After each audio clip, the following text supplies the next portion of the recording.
All right, we get a lot of questions on this particular feature with Silverado, Suburban, anything with a key fob that is a smart key fob. I'm going to show you how to turn on or turn off the key notification. Check it out. So basically you go home, then you go to your settings tab, and you'll notice you've got your system, your apps, your vehicle. This is going to be on the 19 or newer generation. It's very similar in the older generation, but you go to vehicle, and then you go to comfort and convenience. Oh, no, not comfort and convenience.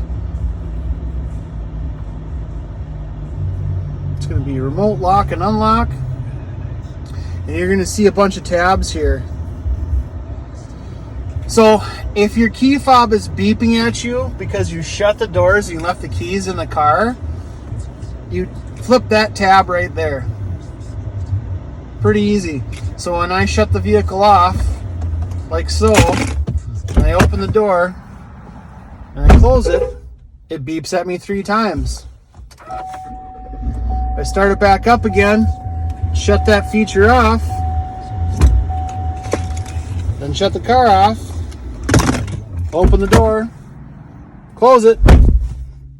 No more 3 buttons.